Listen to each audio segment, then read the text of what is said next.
नमो नमः। आज तक कबीरदास के दोहे सुनने वाले एवं उसका रसास्वाद लेने वाले सभी दर्शक, इन्होंने मुझे और भी प्रोत्साहित किया है मेरे कुछ विचार और आपके साथ बांटने के लिए। मेरे विचार अर्थात कुछ सुभाषितों को मैं यहाँ प्रस्तुत करने जा रही हूँ और कबीर वाणी के साथ साथ अमृतवाणी भी आप अभी सुन सकोगे। अमृतवाणी अर्थात संस्कृत के सुभाषित। संस्कृत में जो सुभाषित है वो संस्कृत भाषा की शान है, अलंकार है वो संस्कृत भाषा के। लेकिन ऐसा है कि कुछ के कवि तो पता है, लेकिन कुछ ऐसे सुभाषित है, सुंदर सुंदर सुभाषित, लेकिन कवि का पता नहीं है। बहुत सुंदरता से लिखा हुआ है। भाषासु मुख्या मधुरा दिव्या गिर्वाण भारती, तस्मात् ही काव्यम मधुरम तस्मादपि सुभाषितम। क्या कहते हैं कवि? भाषाओं में मुख्य जो है और मधुर जो है वो है दिव्य भारती, गिर्वाण भारती अर्थात संस्कृत भाषा। उसमें से भी संस्कृत भाषा में अनेक लेखन के प्रकार है, जैसे नाटक है, काव्य है। तो इन सब में काव्य तो मधुर है ही, लेकिन और भी मधुरता है इसमें इनके सुभाषितों में। ये सुभाषित आपको मधुरता के साथ साथ इतना सुंदर उपदेश देते हैं कि जो आपको ग्रहण करने योग्य लगता है। देखिए, और आगे एक सुभाषित है संस्कृत भाषा के सुभाषितों के लिए कि इसकी मधुरता का वर्णन क्या करूं।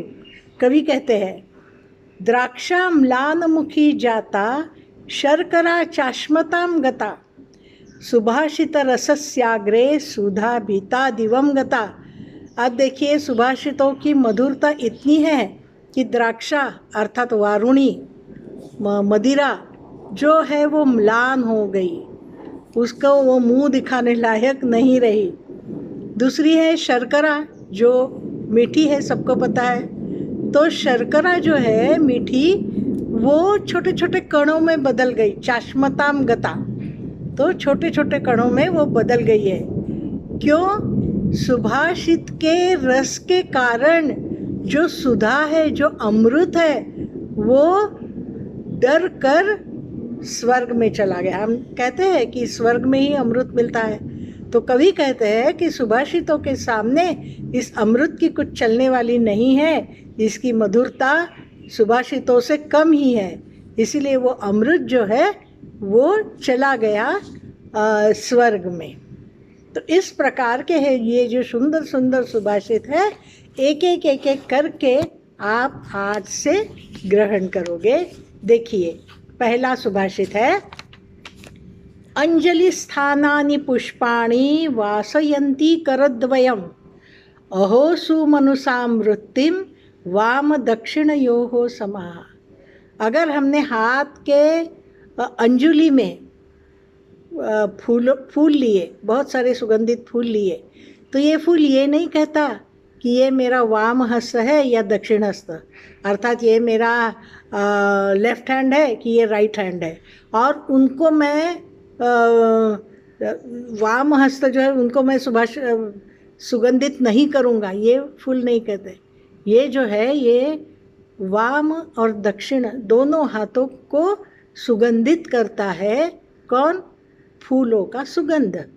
वैसे ही सुमनसाम वृत्ति, जिनके मन बड़े कोमल है, सुंदर है, सुमनसा, उनकी वृत्ति दोनों के लिए समान है। कौन दोनों? जो अच्छे लोग हैं और जो बुरे लोग हैं। वो ये नहीं सोचते कि ये अच्छा है तो मैं इसे प्रेम करूँगा, और जो ये बुरा है तो मैं इसके साथ बुरा व्यवहार करूँगा। ऐसा सुमनस लोग नहीं कहते। यहाँ सुमनस शब्द बहुत ही सुंदर है।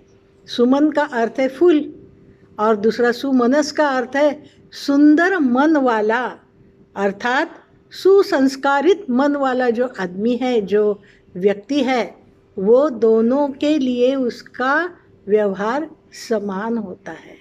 तो इस प्रकार से ये बड़ा सुंदर सुभाषित है, और इसमें मनुष्य को सीख मिलती है कि चाहे कोई कैसा भी हो, सबके साथ समान व्यवहार होना चाहिए। धन्यवाद एवं शुभ दिवस।